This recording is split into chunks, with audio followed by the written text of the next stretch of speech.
Read the script.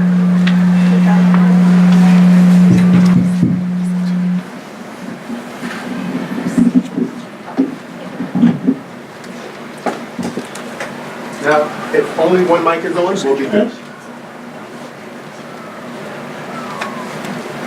So I'd like to call the meeting, the Board of Education meeting to order. Today we're in the Kettle High School Library. I'd like to start the meeting by saying thank you to all the teachers. I know today it's World Teachers Day, so thank you to all the teachers and everybody else on board. This meeting will be videotaped. It's a Board of Education meeting. Is held in public, not a public meeting. Anybody wishing to address the board may do so during one of the two public periods.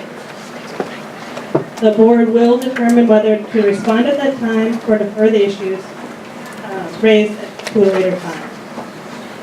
Anyone addressing the board is asked to state his or her name and use the microphone. All speakers are to conduct themselves in a civil manner. The board will not permit discussions of individual district personnel or students in public. The board asks each speaker to be concise and reserves the right to limit the amount of time to 3 minutes for each speaker. Any questions should be directed to the board, not to the administration or other staff members, and it is up to the board to determine what is appropriate to discuss and distribute at its meetings.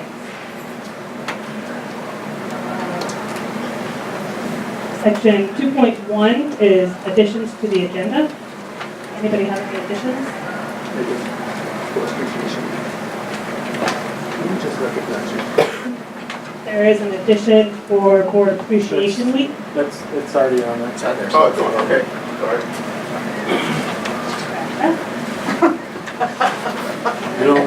You're only getting recognized Once a year. Sorry about that, okay. 2.2, approval of the agenda. Recommended action is a motion. We need a motion to approve the agenda as submitted or amended. I'll second. Been moved and seconded. Any comments? All those in favor? Aye. 2.3, approval of the minutes. Motion to approve the minutes of the September 14th, 2017 regular meeting. I'll move. Second. Any discussion? All those in favor? Aye. 3.0, consent agenda. Recommended action is the motion to approve the consent agenda items as recommended by the superintendent. I'll move. That gets us through 4.0.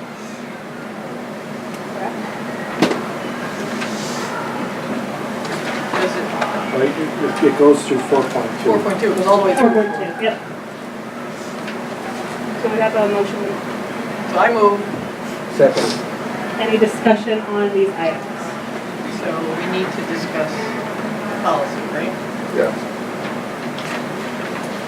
So, under 4.2, School Fund Service Program, meal change policy. So under 4.2, the school fund policy, we just need to make a change to the policy that's been published so far. Under 5, C and D, those 2 items would be struck, and instead we would submit this wording. The district shall reimburse the school lunch fund for such bad debt.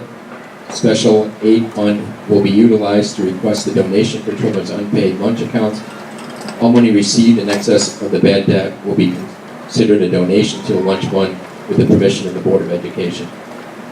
Just real quickly, kind of the rationale of that is, again, we've been struggling with the new state laws, which don't allow us to carry over debt within the school lunch fund. Again, for a large school district where that could be hundreds of thousands or $1 million, they don't want that debt to be part of the federal funding for that. That's not our situation, so we don't want to create that kind of rule. So we're looking for a way to actually just transfer that debt to the general fund and have it dealt with, reimbursed outside of the school fund. According to the auditors, this is the best we've come up with so far. Any other discussion? So or just pass, either one. So I know that part of what we have discussed is that a lot of families send a check at the beginning of the next year to cover their debt from the last year. Will they be notified that this is what's happening with their funds then? Is that how we'll handle that? Is that, Yes. okay, so they'll be notified that those funds are going into this account to offset that balance? Yeah, we'll continue to, for lack of a better term, chase them down. Right. And be persistent with getting those bad debts paid up. At this point, it's just a matter of the How we accounting do it, of yeah. Okay. where it lays, if you will, so. I know, just the transparency of where that money is going, I just want to be clear. Okay, thank you. And we're really just moving the funds to a different budget line, that's not, I don't It know. doesn't change. All good. I need a motion to, no, I guess that's part of the consent agenda.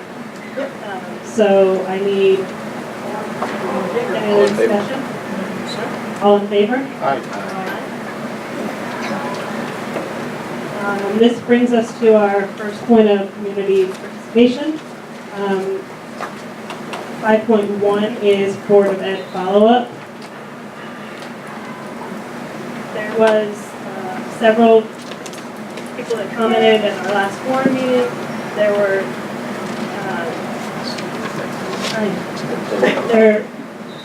there were not a ton of actionable items from there. For direct follow-up, there were a few things that we did follow up on in different places that we'll come back to as well. Do you have more, Harry? The district received one letter from a taxpayer who was happy to pay his taxes, but wished that the hours were longer and the procedure were more convenient. I called him, I spoke with Debbie, and then I called him back, and we had a really good, positive discussion, so I just want to share that.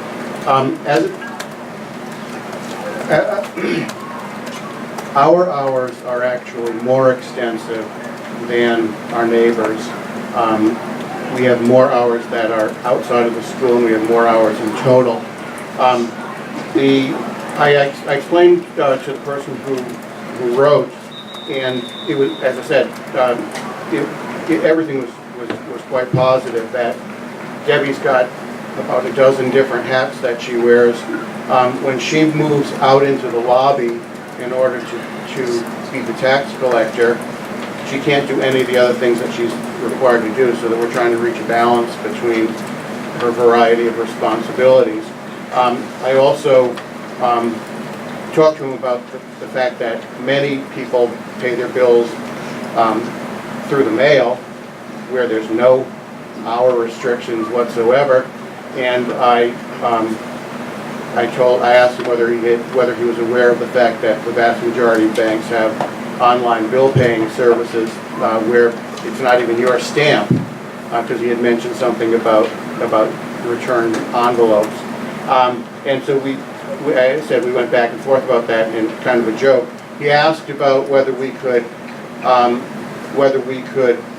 use direct bank services so that you can pay your bill anytime the banks are open and not have to inconvenience Debbie at all. And in conversation with Debbie, I wasn't aware of this, or I didn't remember this senior moment. Apparently we have tried that in the past, and it turned out not to be a very helpful or good way to collect taxes. So we returned the process back to the district, and we discussed all of that. He seemed satisfied with the process, and just sharing the fact that to our knowledge, that's the only person who questioned the tax collection process. Thank you. It is now time for general public comment. I invite people in the public to come up at this time. Please do remember our protocols that were read at the beginning of the meeting, and also understand that there are some times that the board does not comment. Our silence after any given comment is has nothing to do with whether we are has nothing to do with whether we agree or disagree with the comments. It's that we are actively listening, and we will follow up after in follow-up meeting.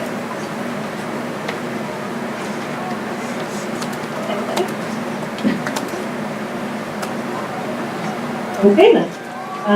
Now we're going to move to 5.3. Mr. Dan Rains will give an update on the strategic plan. You want me to do, no, you do whatever you like. Should you be Mike? You need lights?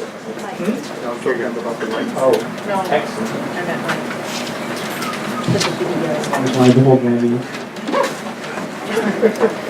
Oh, happy to make a dream come true for you.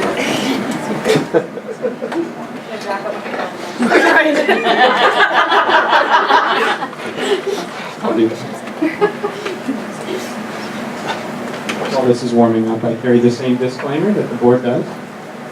Although I'm speaking in public, I'm not a public speaker. I'm going to preview the board on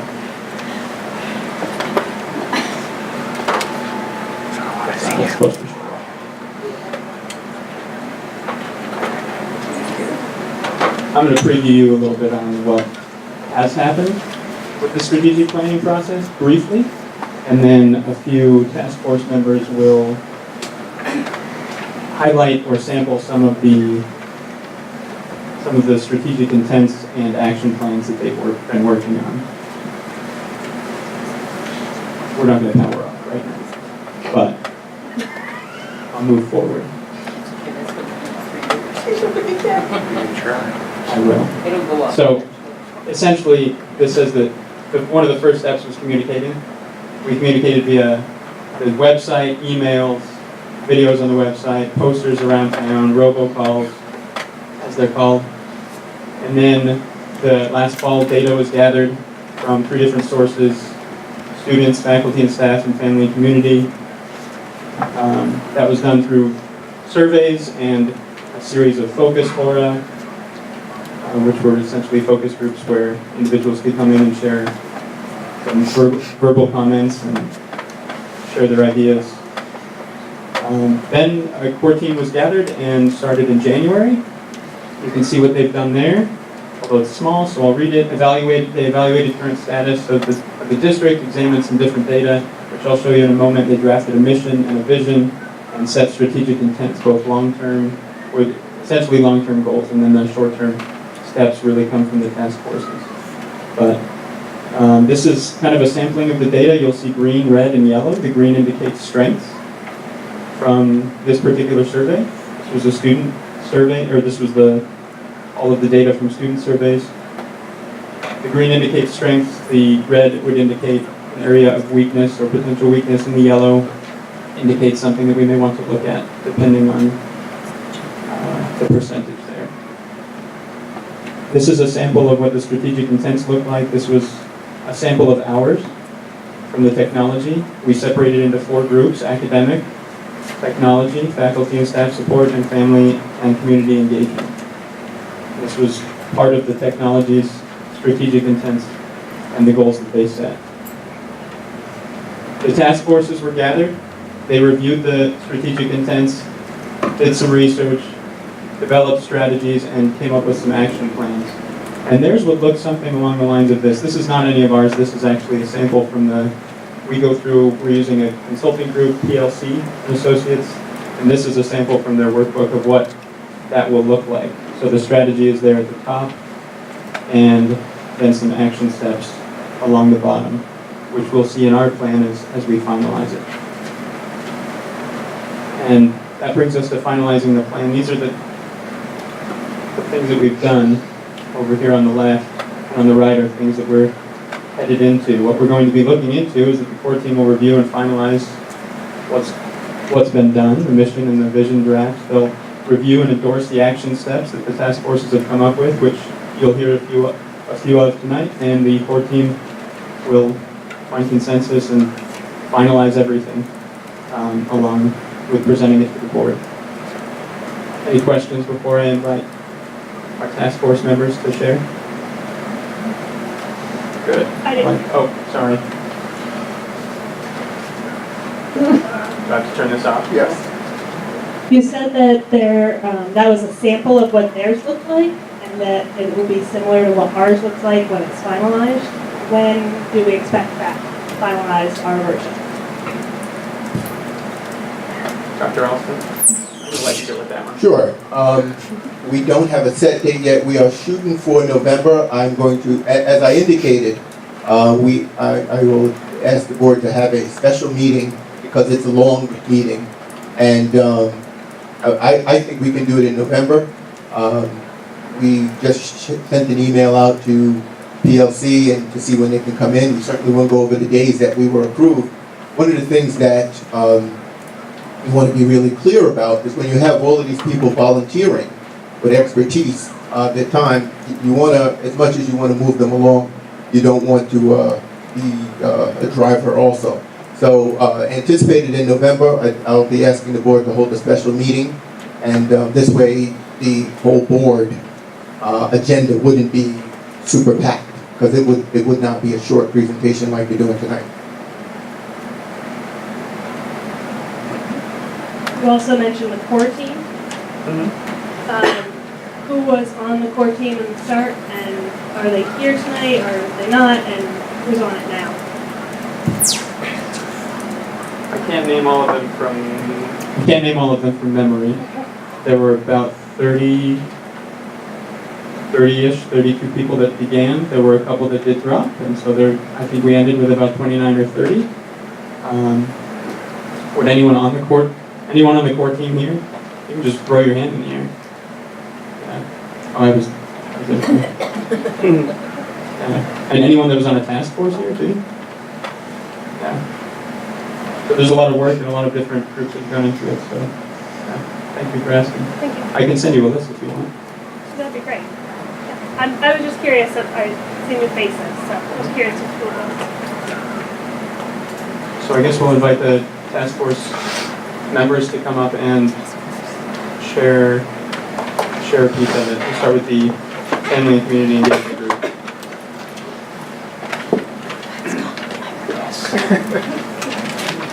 Okay, so our committee members were Erin Lauren T., Jennifer Jones, Carrie Hayes, Kathleen Stahl, and Catherine Catania. And we discussed family and community engagement. And kind of a summary was looking at a needs assessment of a survey completed by the HCS families, so we have better understanding of the interests and concerns of the community. And we developed systems for bringing families into the school for academic partnership, social events, new family orientation, and looking at the PTO and how we can make the PTO bigger and better through the middle school and high school, including them as well.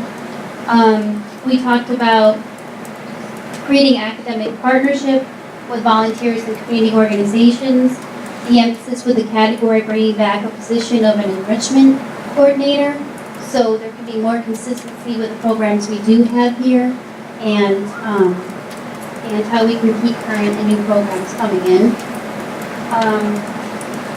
And then we talked about HCS demonstrating inclusivity and engagement of all families by the HCS faculty, communicating with families. Faculty will adhere to revised professional expectations about helping families track their children's progress with the curriculum, and finding multiple ways for our to obtaining information about school policies and procedures. So just kind of looking at all of those items and then trying to find an action plan for them. Dan, do you want to go next? Sure.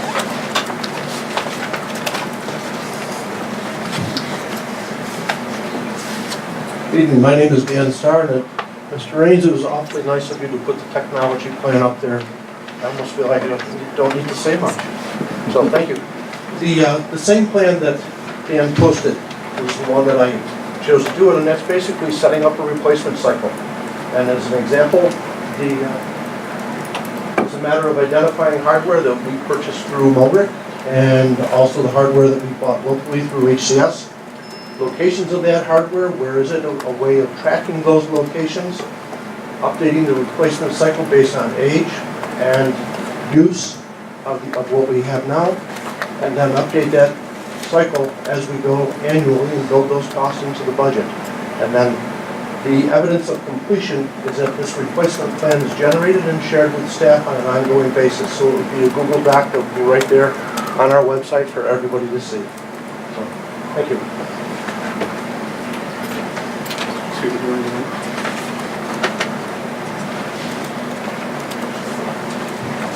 The task force that I was on looked at dynamic economic culture, and just to give you a quick summary, we had, there's 8 people on our team. Sorry, 2 on the core, the rest were from the community. We had 8 intent areas, just real quick. We looked at the response and intervention program and special education services. We looked at curriculum mapping. We looked at modifying the block schedule to incorporate multiple pathways, such as going to Colgate, going to Morrisville, that kind of thing, so that the time fits into the schedule. We looked at looking at the kids at risk and that whole process. We looked at differentiating programs to enrich our students, like project-based learning, inquiry-based learning, pathways of technology. Create and implement a survey so that we can figure out if it's true whether classroom behavior interrupts instruction. There was some really vague answers on that. We wanted to get a good survey out there to get a good handle on that. Ensure effective implementation and increase awareness of the counseling plan, and also look at the DASA, the Dignity for All Students Act. Just to give you an idea of one of them specifically, the differentiating program to enrich our students, so the PBL and the inquiry-based. There was 5 on this one specifically. So looking at pathways of technology, or PTech, it's a collaboration with local communities and local colleges and the school. We looked at adding in a nature classroom. You know, Rogers is willing to do that, so that's something of interest to look into. A distance learning lab, so kids can go into the distance learning lab. They're doing this at Madison right now. They can actually get out of there with a 2-year degree. So that was kind of nice. Explore pathways and partnerships with community agencies to design academic opportunities for distance learning for middle school and high school. And the last one in this specific area was teachers teaching at least 1 per semester in the project-based learning or the inquiry-based learning, teaching one unit on that to start with. So that's just the one area of the 8, just to give you an example.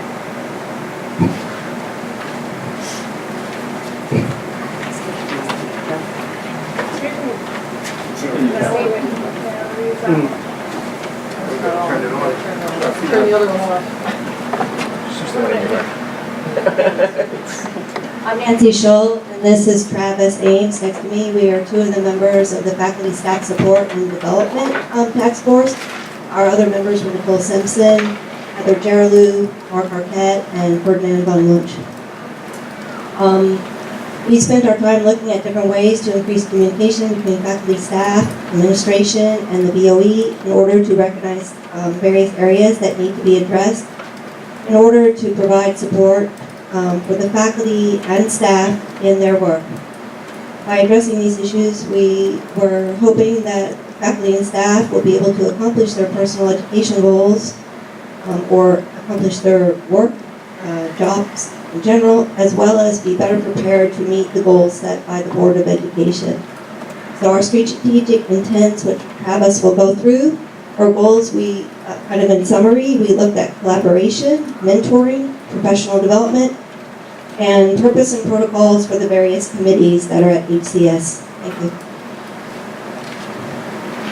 Hi everyone.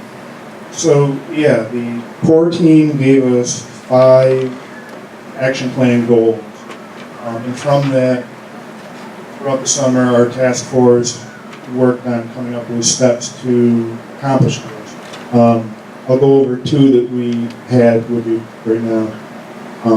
They gave us a goal of, by 2022, 100% of teachers will be supported by collaboration, which often requires data sharing protocols and assistive technologies. 2 of the steps we came up for that were to examine current opportunities for collaboration across teachers, counselors, and other support staff. Our step 2 was explore features and school tools, Schoology, and web help desks that are currently not being fully utilized. We had 2 other steps as well.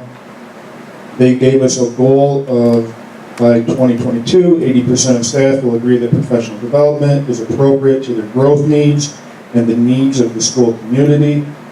2 of the steps we came up to that are develop clear protocols and how decisions are made about funding professional development applications, better communicate decisions to faculty and staff in a timely manner. And also a step we had was to establish ways to make the allocation of professional development funds more equitable, develop a database that includes the history of funding patterns over time. The 3 other goals they gave us, just so you know what they were by 2022, 100% of mentors and mentees will agree that they have been consistently supported by a comprehensive mentoring program. And let's see here.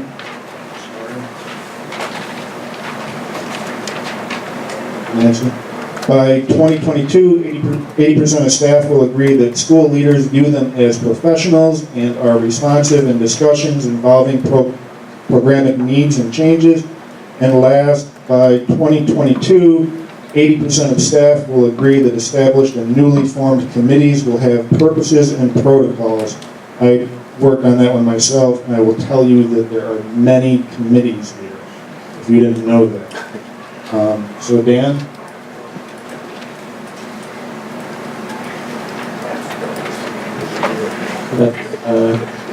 That's our, you saw that we took broad data and narrowed it down to some goals, and that the task forces have worked hard to narrow it down to more specific goals that will then be continually revised until the plan is finalized. Any final questions? Thank you. Thanks. Thanks, everybody. Yeah. Although I wrote it in, sorry. Mr. Raines, could you log off? I'm going to log back in. Do you want me to leave it connected? Yeah, just log out and I'll log in. Did you want the pointer in the clicker? Yeah. So it wasn't a question, but I'm just going to say thank you to everybody involved, because this is the whole it takes a village moment, I think, and you've all put a lot of time and effort and work, so thank you, and we're looking forward to it.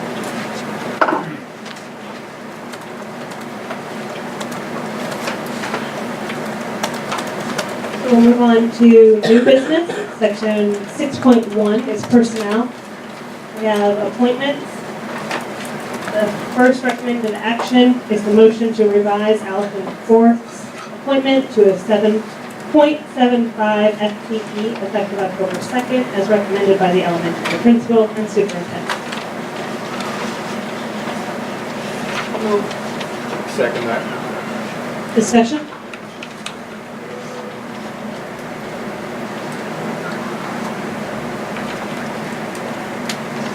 I would like to make sure that we're doing a better job when we're hiring people, so that we're not 6 weeks into school and making adjustments for a position that has been a position for a long period of time. And so I want to make sure that that we are looking at that, and we're looking at our practices and procedures as we hire people. Sure, the history of this position was that it was .70 for a long time, and then through a memorandum, former superintendent in 2014 increased it, and that memorandum was not binding. And so when we replaced the position, we replaced it as it was initially, when the former person had it for many years. In effect, it shows that the other person really should have been at .7 to .3733 for many, many years. And so when it was caught, we ended up looking at it. And it really comes down to, what's the right thing to do? And can this benefit children? And I think when we go to my goals and we talk about the comprehensive hiring plan, that'll be addressed so that there is a system in place that is codified, that everyone knows about, and that there are checkoffs so that these things happen. And that's what happens in really well-developed, high-functioning organizations. So I appreciate that recommendation, and it'll happen. I understand that I understand that this is the right thing to do. I'm not questioning that by any means, but it would have been a better right thing to do from the start. So moving forward, stated now, that's at least my stated. Any other discussion? All those in favor? Aye. Winter coaches. Recommended action is for a motion to approve the following 17-18 winter coaches as recommended by the acting athletic director and superintendent. Tom Blackford, Joe LePage, Zach Darrow, Carrie Weeks, Lauren Hyman, Shannon Byrne, Carrie Kate, and Lauren Hyman. The rationale is these appointments are contingent upon significant numbers of participants for competition and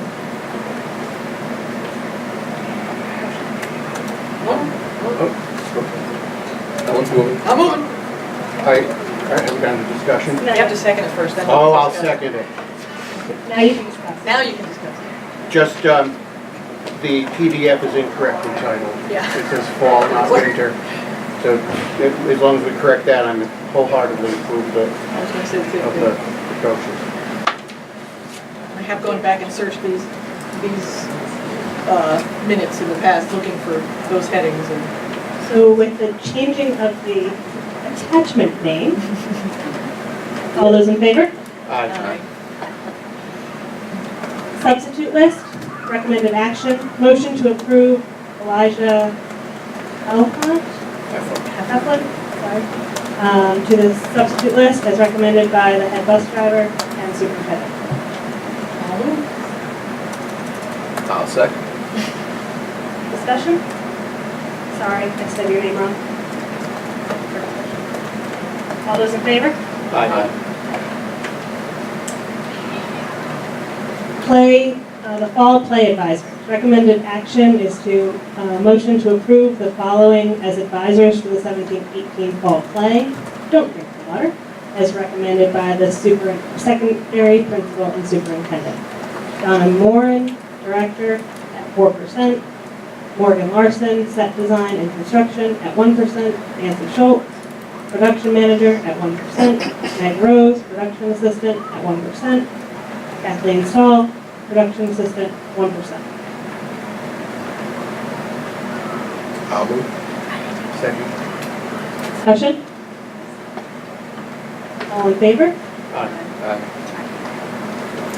6.2, Committee on Special Education and Committee on Preschool Education recommendations. Recommended action, the motion to approve the recommendation of the Committees on Special Education and Preschool Education. These recommendations stem from meetings held in September. If particular students need to be discussed, it should be done in executive session.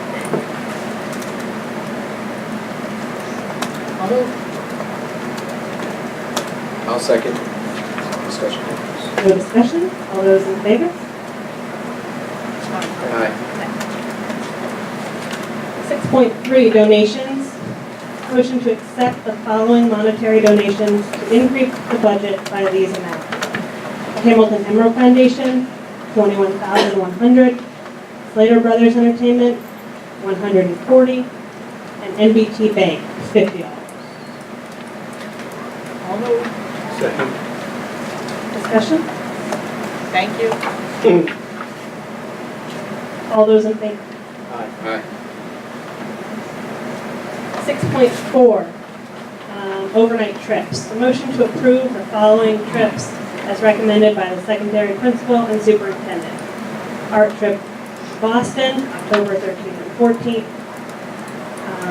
NYSSMA All-State Convention, Rochester, November 30th to December 3rd. Masters, New York State Theater Education Association Student Conference, Calhoun, New York, January 5th through 7th, 2018. Please note that the Board of Education reserves the right to cancel the trip if circumstances should arise concerning the safety of the students. Second. Discussion?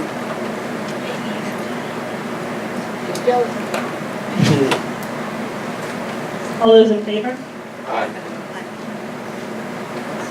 6.5, combined sports. Motion to approve Hamilton Central's participation in Sherwood Earlville's swim program through the 17-18 winter season as recommended by the acting athletic director. I'll move. No, you go. I gotta stay out of one. How many kids are involved? 3. Cool. Awesome. Yeah. This is probably one of the longest standing ones, isn't it? I mean, it's been quite a while. Quite a while. Yeah. Probably 7 years. Discussion? All those in favor? Aye. Now, 6.6. Board of Ed Appreciation Week. Thank you, Michelle. As many of you know, the Board of Education sits as trustees during the district educational program. They are volunteers, and Board of Education Appreciation Week, we typically recognize them by giving them a gift, something they can use.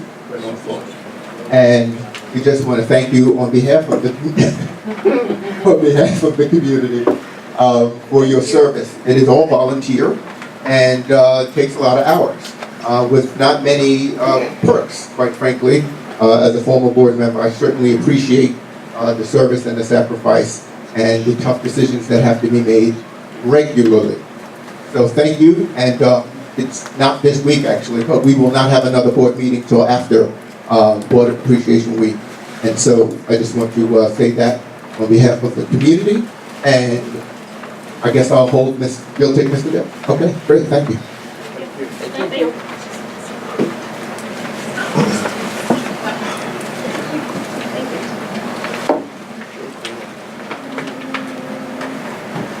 .7, superintendent goals. Discussion?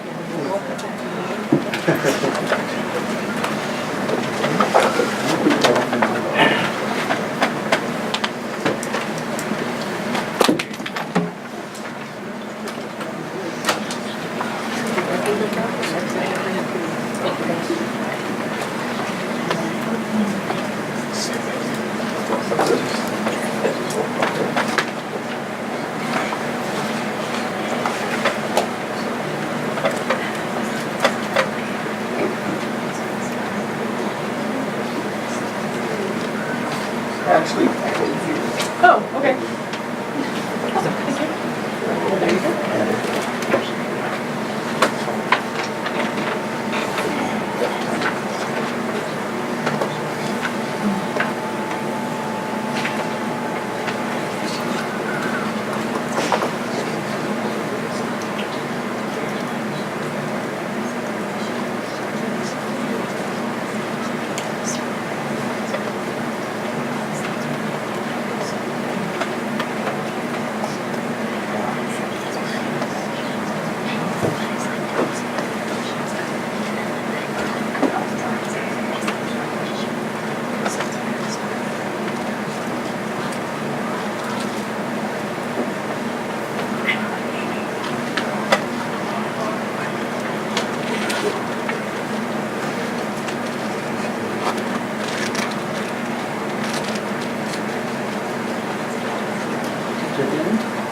Move the mic business.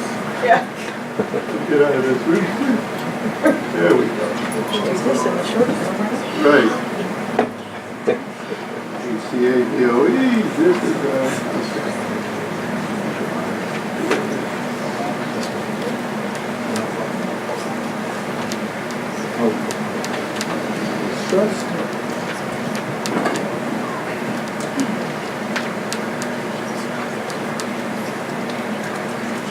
Jan, I need a little bit more help. Get down.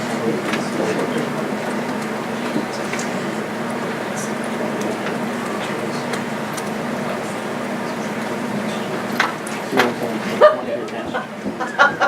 Aha, you know, you shoot, now you're too far.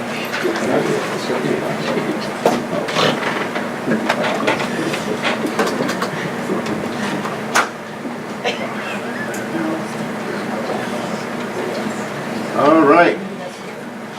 Since it took me 5 minutes to get here, here's what I want to do, folks. Do you want to take the book Yeah, down? move the book. What do you want to do now? This is for you, ladies and gentlemen, and through the efforts of Homeschooling Community, Hamilton Central School provides a wide range of traditional and innovative learning opportunities and a safe, caring, and challenging environment for all students. In addition, we expect our children to consider important ideas, master basic skills, and develop into highly literate, numerate, articulate, critical thinkers who can identify and solve complex problems in an ethical and just manner. That is a deep belief that I hold, that last sentence. That it has been with me for a couple of years.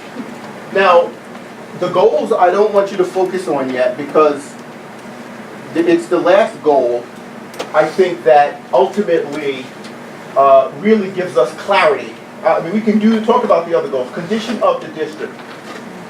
One of the things that, if I could get a do-over, I would do again at the very beginning of my term here.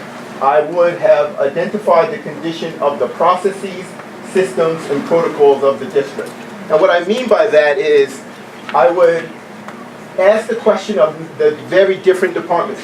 What is the process or procedure or protocol for how you do things?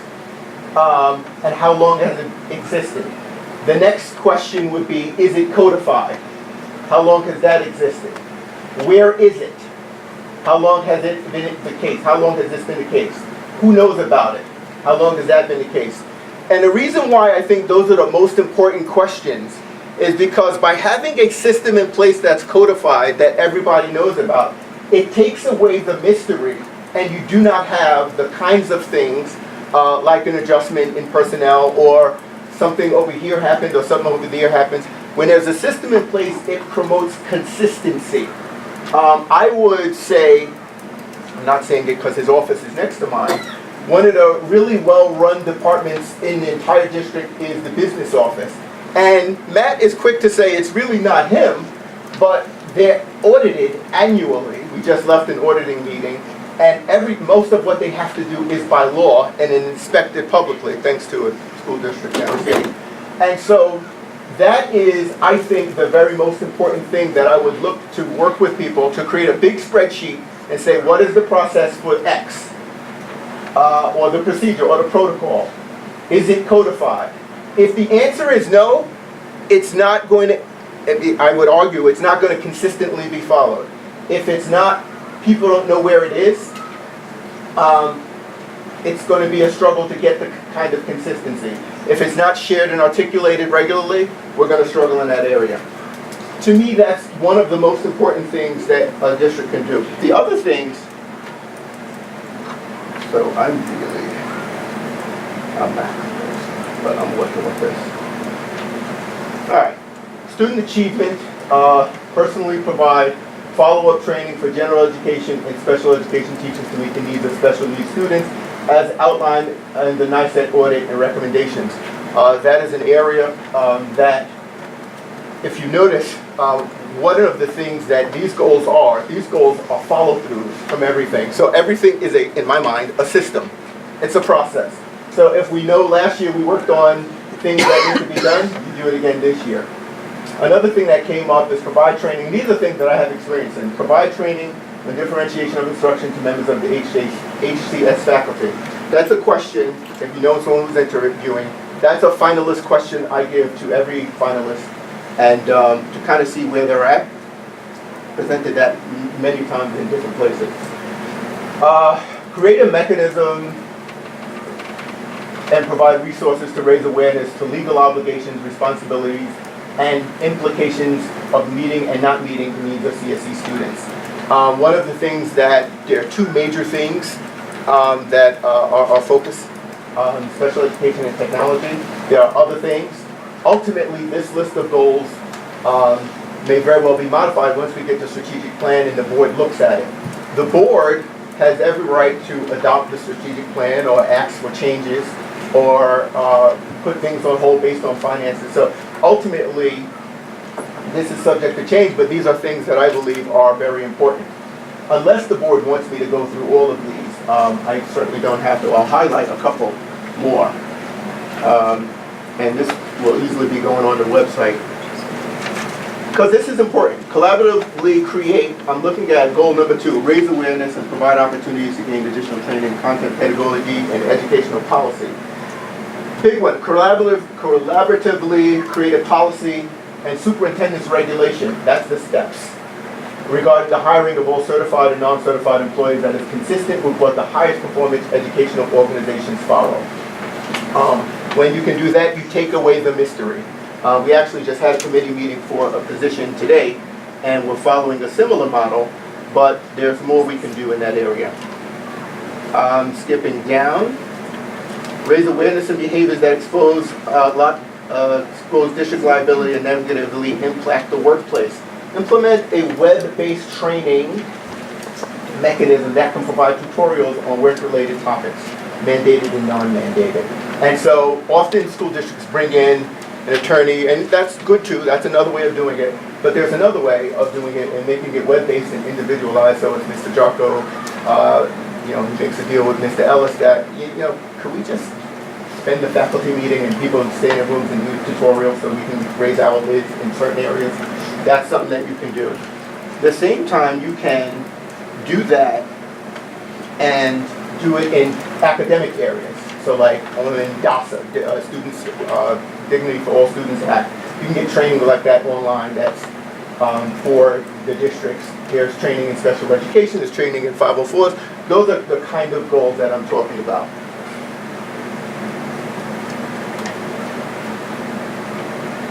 That's all I'm going to say for now. That's all I'm going to say.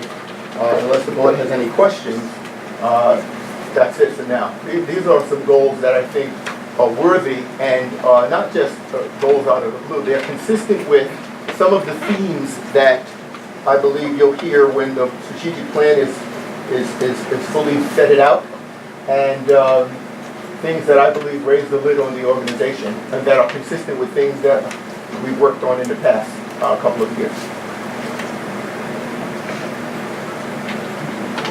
So,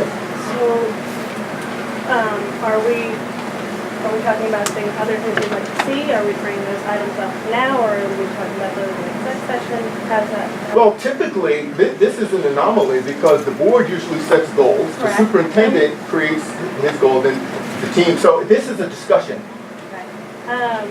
So one of your last statements was we'll see more of this when it comes to, one of your last statements was regarding we'll see more when we see the strategic plan, and that's one thing that I'd like to see in your goals is the date for when the strategic plan is going to be final and when it will start to be implemented, and dates throughout for the strategic plan as it's implemented. We've seen that as a big focus of what you're doing, and I think that that's a measurable thing if there are dates attached to it, and I think that that's important for our district and for us. Thank you. It's work. I appreciate your work. Anybody else? I have a couple other things, sorry. In goal 1, personally providing training. Yeah. I and Stephanie, because I'm speaking on behalf of her, so not completely, but we talked about those pieces slightly. And we believe that those are more for Kevin and Bill or an outside trainer, as opposed for you to be personally doing training. So that needs to be something that's looked at before we finalize goals as to why it's you being the personal trainer, as opposed to the principals and outside trainer. So something. I could charge you. I don't mind, it's certainly less work, but one of the things that, and certainly if the board doesn't want me to do training, I certainly won't. But I certainly have experience doing, I did a course at Columbia for graduate students in differentiation of instruction, done it several places. Most administrators have doctorates in educational leadership or administration. My doctorate is in curriculum and teaching. And so I'm kind of vested in doing training, but I'm certainly willing to not. But I think if you don't want me to, I won't. But to do it with the principal and kind of model it and kind of turn it over, that's fine too. Or to just not do it. That certainly frees me up. So I'm happy to not do it. I think it's just something that those two pieces we just need a little bit more discussion on. Okay. When Stephanie's around for those. Sure. We spoke a little bit, yep.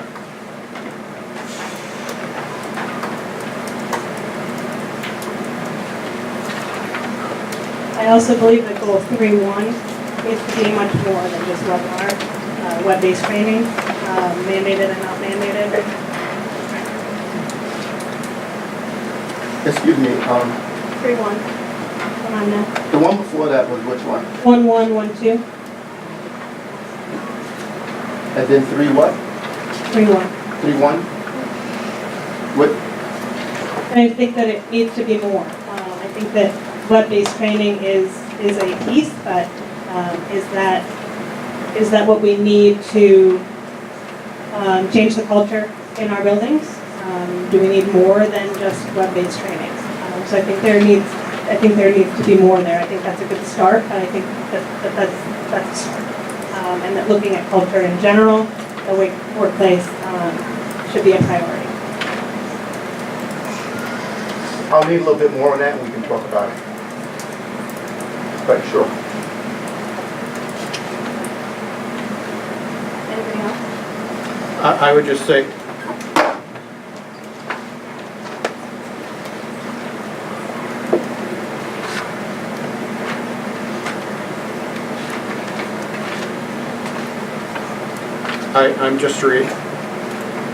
I'm just reacting or responding to Michelle, and both goals, 1.1, 1.2, and 3.1.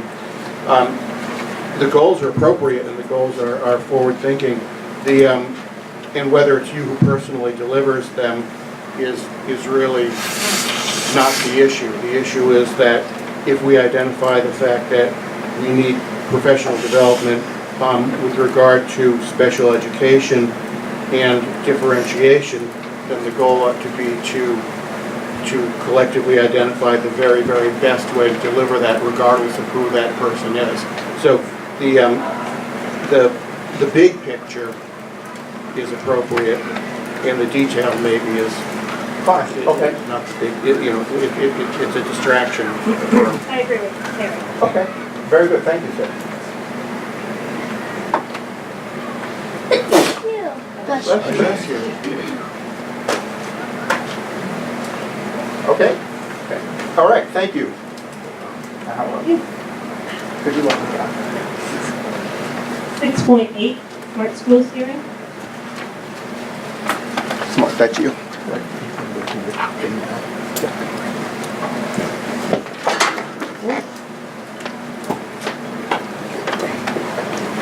Nobody saw that, and it's not on tape. We'll have that fixed. Yeah, right. Okay. Smart schools. Microphone will come to you, here. Oh, yeah, there you Either go. way. Much better. Either way. I've never had trouble projecting. It's the tape, Apparently. and we've had issues with people being able to hear the tape when they listen to it. Got it. When in Rome. Okay. Smart Schools Bond Act has been a topic of conversation in this community with the board and with the public for quite some time. We're at the point of having requested input from the community and the community at large, then to move forward. As of yesterday, at the end of the day, there were no comments submitted to Mr. Crum or to Mrs. Curley. So we are going forward with what's already been proposed. We're going forward with the instructional piece of it, not the whole thing. Phase one is classroom technology, and this is the investment in computers and smart boards and what will be used with students in the classroom. So as a hearing, I would ask the board to invite any last comments. To do that, we will take them into account. In checking with MOREC, any comments made at this point do not deter a vote. The vote can still happen by the board to approve phase one, and any comments that are made will be taken into consideration. It hasn't happened that there have been drastic changes because this has been vetted so much already by the community. So then the next steps after the board votes will be to take the instructional technology plan that was already filed with MOREC a year ago, merge that into the Smart Schools document, and then we submit that to State Ed. And here's where it gets dicey for a school district. State Ed is slower than slow approving these plans. They meet once every 3 months to approve the plans, and they don't always approve all the plans in front of them. In my previous district as a superintendent, I submitted this plan. It came back to me 3 times for revision, and I spent a year and a half on it, and it was not approved by the time we left. So be patient. What you're doing is good work, but I ask you to be patient with State Ed. It's going to be a slow process. Questions for me on this?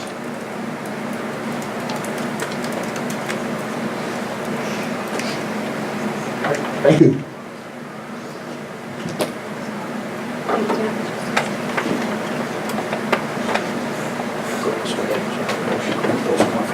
So 6.9 is the Smart School Investment Plan. Motion to approve the Smart School Investment Plan, Phase 1, Classroom Technology, in the amount of $220,000, $20,510. That again, I messed up. $220,510, as recommended by the superintendent. I'll second. Discussion? Please get in. All those in favor? Aye.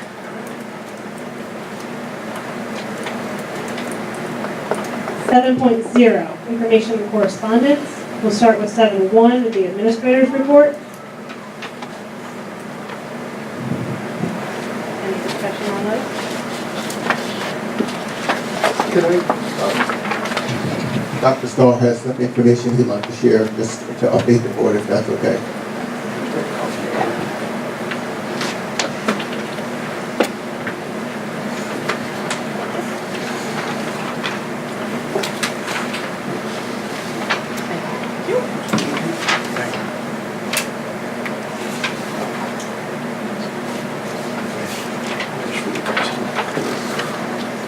Okay. Folks.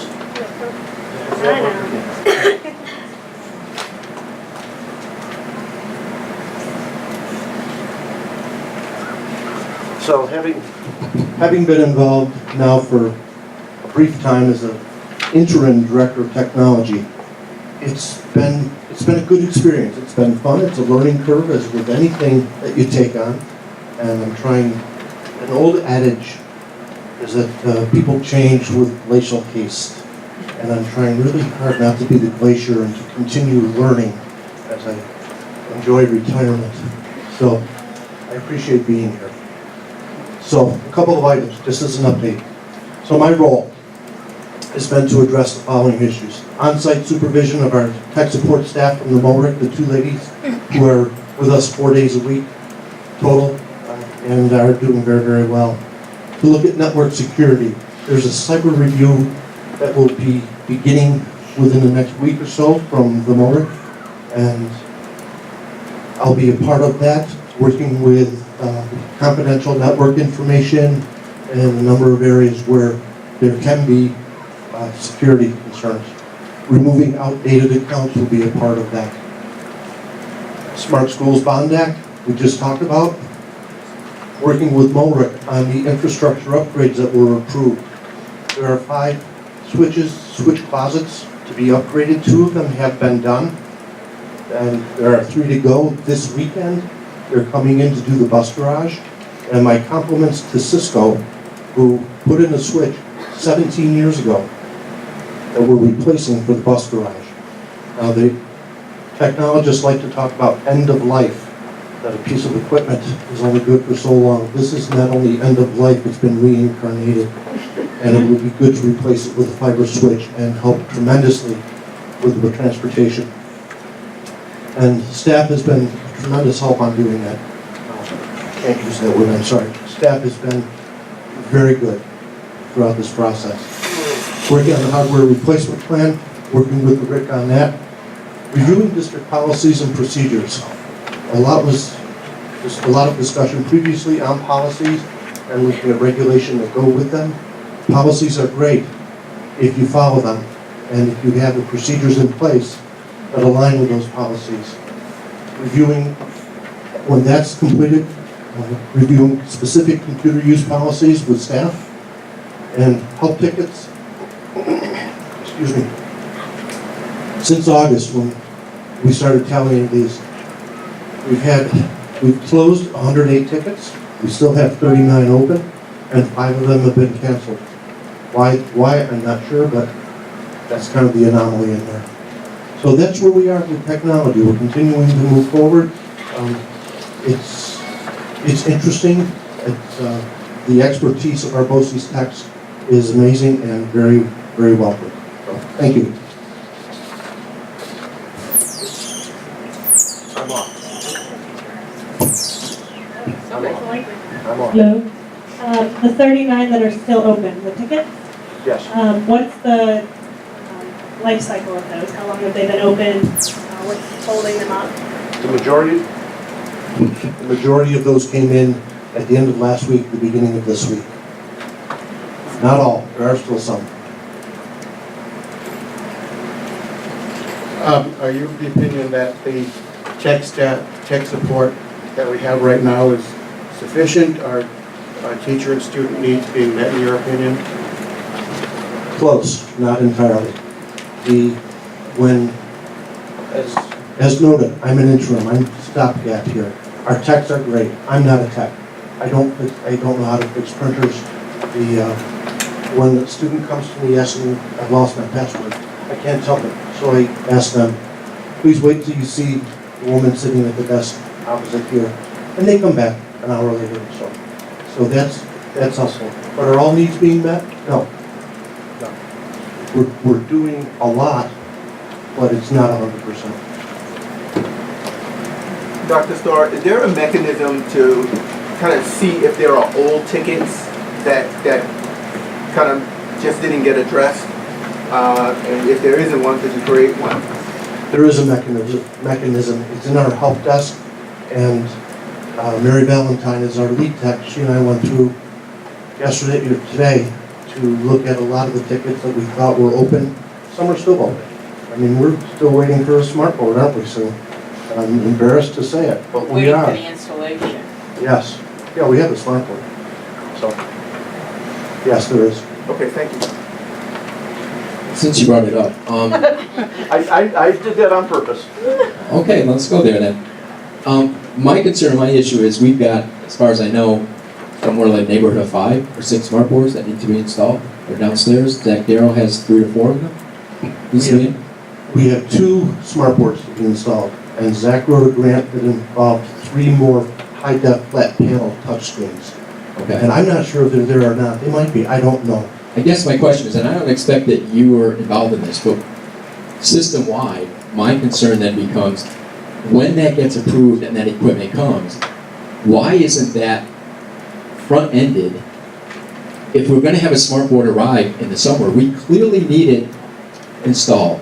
And we don't need to have a teacher come back and put in a ticket to say, I need a smart board installed. And we certainly then don't need to wait for somebody to come from Oneida or wherever to look to say, oh, look, we're going to install it where it already is, and then put in another ticket. It just doesn't seem, and I don't know where the problem is, it doesn't seem like there's leadership there to say, if we're gonna be ready for opening in the fall, and this equipment is sitting in our basement, it needs to be up and ready to go. No disagreement. Okay. No. So, the piece around that, and this is not to throw anybody under the bus, this certainly is not my intent, but to be honest and forthcoming in what we do. All of my years as a superintendent, we did our tech support through the BOCES. We went through the NERIC out of Albany, and now the MORIC out of this region. That's BOCES move. BOCES moves with glacial haste, again, my term. And a request goes in, and it takes a long time for it to be responded to. My emails on a regular basis, I try not to be nasty in an email because it's always misconstrued. So I try to thank people for the help they can give to track down a purchase order. And then BOCES subcontracts with an installer.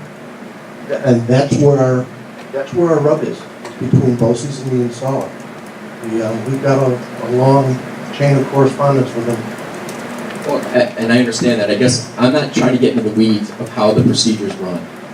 I'm looking at it from a school district point of view. We should have in place an understanding of, and people who know how to navigate that system. If we know, as you say, that BOCES is very slow, well then we should be in front of it. I mean, that's my same feeling about the STAR grant. If we know the state takes forever, then why have we waited a year to get a proposal in if we know it's going to take long? My feeling is we need to do better. As a school district, we need to be more proactive, not waiting until the thing isn't there and the teacher doesn't have it. We need to start navigating that system more effectively earlier. If we know these are the problems and we know these are delays, then it's incumbent upon us to address them quicker and sooner and be in front of that curve, not behind it. Absolutely. And this is where, to take the conversation back up to 10,000 feet, this is where Dr. Alston's goal to codify behaviors, to write regulation that goes with policy. That's the type of thing that will be addressed and become a certainty and not just, oh God, I hope it happens. So, I had this conversation with Dr. Alston yesterday, and so I'm going to have it with you as well. The vast majority of the technology in our building, including all of the smart boards and other similar projection devices, for many, many years were installed in-house by our own custodial staff. And frankly, so far as I know, the building is still standing. And to hear that we have to go through BOCES at greater expense with obvious admitted delays strikes me as something we ought to examine. If we can get it done cheaper in-house, then I think that we should get it done cheaper in-house. no disagreement. I've also had the same conversation with Dr. Alston. Any other questions? Folks, thank you. And thanks for the opportunity to be here. I appreciate it. Thank you. 7.2 is the superintendent. Oh, yeah, sorry. Sorry, Bill and Kevin. Your turn. Our turn? Yep. So I'm excited to be able to talk about the FFA convention. I know we have an FFA member here who will be participating in that. It's a wonderful experience for our kids. They go every year, and I know Johanna and her kids thank you for that opportunity. I'm also excited about our community partnership with the Hamilton Coalition. They helped us with our opening of school, and we're now partnering with them for the Red Ribbon Week for drug and alcohol awareness. We have an assembly set up for the 25th through the coalition. They're bringing a speaker in at no cost to the district. It's through the coalition grant to talk to our students about the issues surrounding drug use. So I think that's going to be a real positive for us. And Melissa Kousulis, who is heading up the coalition, is working with Colgate athletic teams to bring some teams in and a kickoff on Monday of that week, Red Ribbon Week in Forum. So we look forward to that. I'm excited to offer 16 after-school classes and clubs this year for my elementary students. We worked hard with a lot of Colgate organizations to pull this off. Most recently, we're adding a math club, purposeful play club for our primary students, or K-1-2, because we recognize that there are not as many clubs in the K-1-2 area as there are 3 through 5. We actually are going to put on a drama production in the spring.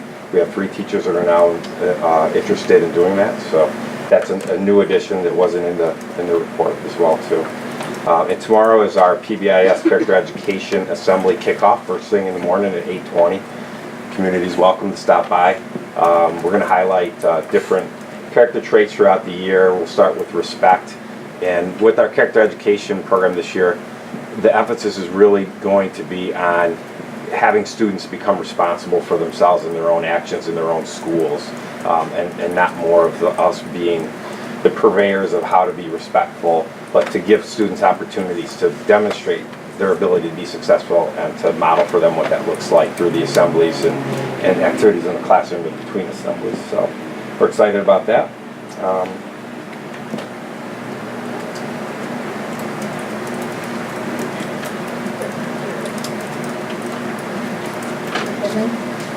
Well, I don't know if is there a red report or not? There's here. For executive session. Okay. So now we're moving to the superintendent update. Thank you, Michelle. I too am very excited about the Character Ed program in elementary school. Kudos to the guidance department and Mrs. Sunderman too. Yep. and Ms. Sunderman. I'm sorry, don't mention names. Okay, but we are I'm excited about it. I'm seeing the buzz. Moving along, we did receive a grant for $27,000 from our elected official. It's not going to be named, but well, yes, because then someone else says, how come we didn't get money? So that's fine. And obviously that's helpful. That brings us to, I've been keeping track of the amount of grant money that we've brought in since 2015. That's $320,000. And those are the kinds of, when we get these pockets of money, they serve us in different ways. Sometimes it's restricted. You have to use it on this population of kids. You get creative and raise the lid for everybody. Sometimes it goes, well, it always goes into the general fund. And when we have expenditures like we wanted to do something with an art teacher this year, we did it, and we're going to be safe. We were going to be safe anyway, but whenever you can bring in money, it's helpful. It's helpful for students. It's helpful for everybody. So that's a plus, and we're happy about that.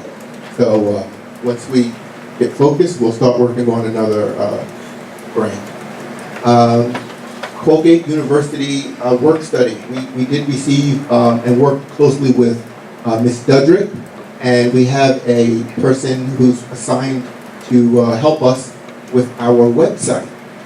So that's a support for our technology department, and she's in the process of scrubbing the website. She can work remotely. She drops in to say hi to the administrative team, but she can work remotely and update the website, move things around, and so we're happy about that. That's another area that we played into just work a little tighter with the community. So that's a win, and we're happy about that.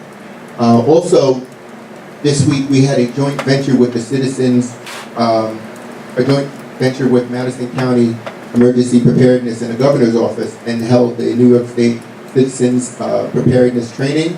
About 100 people showed up in our school in the auditorium, and so that was a win. And anytime we can, add value to people and be a community or a regional resource, we're happy to do so.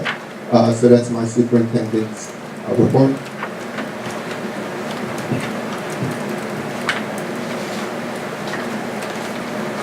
$7.3, this update. The email went out, sorry. The email went out today. I wanted to get a couple of other things in line before we started that committee. And so I have a PDP committee. As Mr. Ames said, there are a lot of committees. I wanted to get a PDP meeting, which is the Professional Development Committee meeting, on my calendar before I opened up another committee.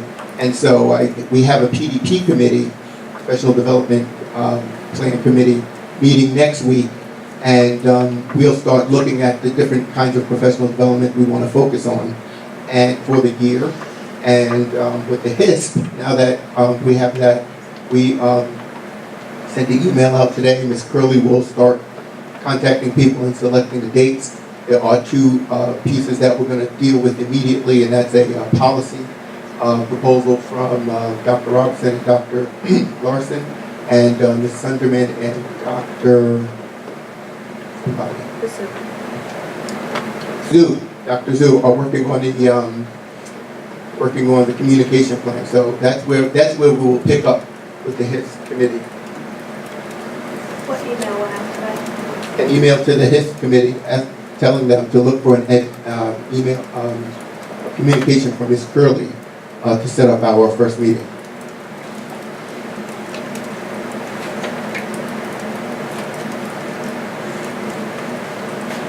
Who's on the HIS committee that would be on the strategic plan committee, and how are those two going to be working to get all the work done?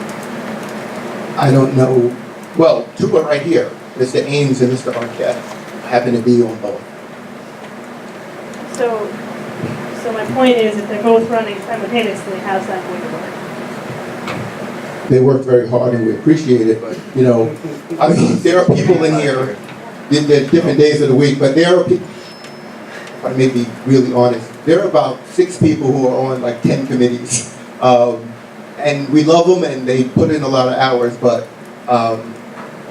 we're happy with what we did with the strategic plan and broadening it. But at the very local level, often it's the same people and we're trying to recruit new people also. Great question. Do we need to do 7.4, steering committee update? No, we're meeting next week. We meet the 16th. Yeah. I was thinking something else. So you guys meet next week, both of you? Yes. 7.5, HTA BOE Advisory Committee update. So the last meeting occurred probably 2 to 3 weeks ago, somewhere along those lines. And again, in general, the issues addressed and discussed were the readiness of technology for both incoming and returning teachers and the associated frustrations with that. I think a lot of that has already been expressed tonight. Questions and clarifications about the responsibilities of the new IT administrator with Dr. Starr, and I think he did a better job of clarifying that than I could have. Discussions of staff hiring practices and protocols, again, which has been already discussed tonight. The discussion of considering funding for summer work for high school or college students. Could we access that workforce to do some of the technology labor and things like that that need to be done over the summer. Some CSE concerns were discussed. And again, we discussed the constraints of the board during public comment periods and what Michelle mentioned earlier about the fact that often when teachers or the public comment at board meetings, we are often silent, and that is neither agreement or disagreement with the statements made. That is us processing and wanting to be able to make sure that any comments that are made are safe and appropriate. And so we want to be clear to everybody involved that if we are silent after comments are made, that is neither agreement or disagreement with what's going on. It's a part of how we need to process safely and appropriately. So those were the big topics of discussion. Thank you, Ellen. Move to 8.0, community participation. At this time, please remember the protocols prior to the beginning of the meeting. If anybody would like to come up to the microphone, you may do so now.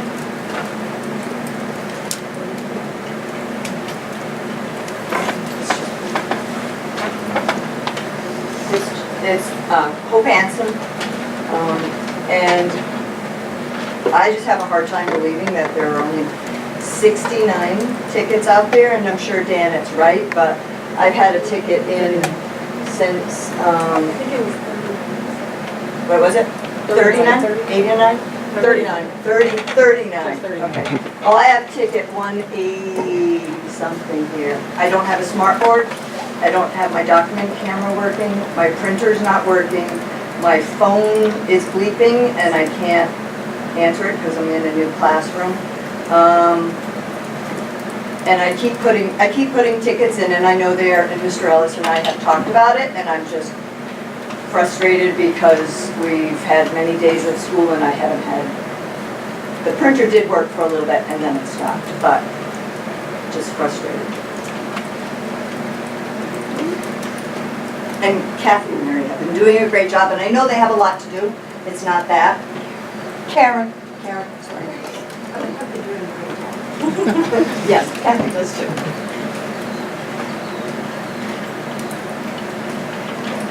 Hi everyone, Travis Ames.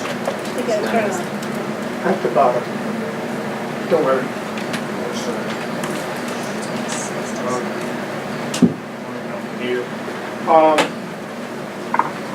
I have two things I want to talk to you, ask you about.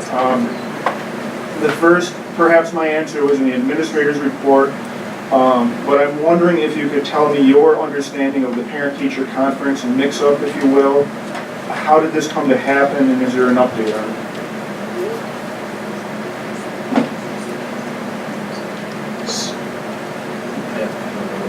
I don't either. I would like to know what I don't know what you're even referring to. Wasn't it they were supposed to be like at a certain time, and then there was a mix-up with the calendar, and now they're kind of on hiatus? It's not a huge deal, I'm just wondering how it got to be. I wasn't quite clear when I found out about it. Right. So we can ask someone for it. Yep. I mean, I can respond. When the calendar was set, there was an issue this year with state ed, and that we had a number of half-days and ways that we could use half-days, and we'd use them in a certain way. And we were notified of this late in the summer, so we're working through that. So that, I guess that's the portion I was kind of unclear about.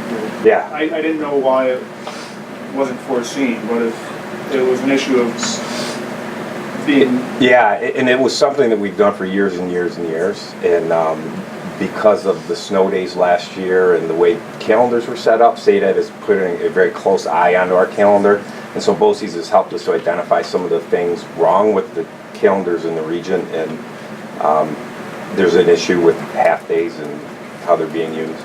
Thank you, Kevin. Yep. The last thing is, as things near closure, I look at things in the way of foreseeing issues before they arrive. That's kind of how I think. So as you near closer to being presented the strategic plan and HIS proposals, both the groups I'm involved with some extent or another, I ask you to start looking into what will be involved with implementing them both, if you choose to approve them. By that, I mean that there is, in my opinion, the workload from these both and individually will likely require hiring more staff, because there's a lot to them. Currently, all of your staff, I'm sure they're not twiddling their thumbs, so they're either going to not do something if these proposals come to be that they're doing now. If so, what is that? Is it important? Or you're going to need more staff. I would think that this hiring would probably be administrative. I'm not trying to diminish either proposal. I think they're great in theory. There's some really great pieces to both. I'm just asking you, as the time comes closer, to start thinking about the financial side that will be involved in both forthcoming proposals. Maybe even ask each committee or group to kind of take that into mind, and whoever it would be that can give you that answer, they're going to give you proposals, who we are, I should say. How is it going to go about financially? Who's going to be in charge of stuff? I know some of the answers to this, but it's going to be a financial impact, each proposal, and those are questions that you should start to be looking into. And that's where I'm at. So thank you very much. Thank you, Travis. Can I just speak here? Or do I have to look like you're loud? You're close to the microphone, so you should be good. Yeah, that'd be great. I just want to ask, what curriculum are you using for Character Ed? Like, is there a specific curriculum, or you're just? It's PBIS for the most part. Okay. And Amanda, I don't know if you can add So anything many to this. elementary school teachers use the second step curriculum. Yes, in the classroom, yes. In the classroom, and then what we're doing with the monthly character treats is we're layering on additional lessons the counselor is creating one for each teacher, and then teachers are weaving it into our discussions and what we're doing. So K through 5 is Yes. using Pre-K. second step. Pre-K through 5. Oh, Fifth grade, we tend to adjust it quite a bit to meet the fifth grade needs. So we pull from it, but we do quite a bit of adjusting. Okay, all right. And the other question is, for parent-teacher conferences, are there going to be parent-teacher conferences? Yes. Okay. Yeah. I just wasn't clear with that Oh, question. absolutely, absolutely. And one more thing is, as I was speaking earlier about the enrichment coordinator, just to put this out there, I think, and as the study will go, the task force and the core team, looking and really considering hiring an enrichment coordinator, I think it's important to consider, as a lot of programs that we've had a lot of feedback from HCS to Colgate, because there's a lot of miscommunication happening and dates aren't being met and things that get discombobulated. So I thought, just putting it out there, this is maybe considering an enrichment coordinator for the future. Thanks.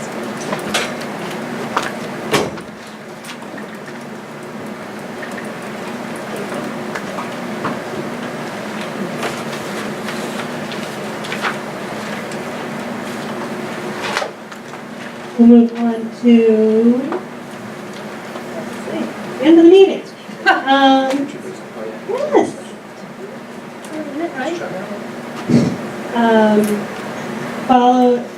We need a motion to adjourn to executive session. Discussion items could consist of the following: employment history of the person and corporation, evidence in evaluating superintendent, effective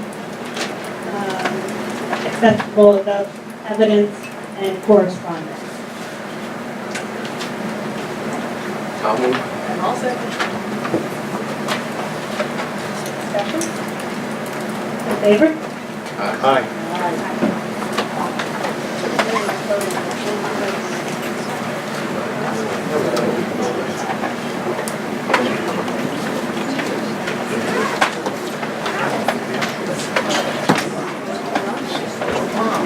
No.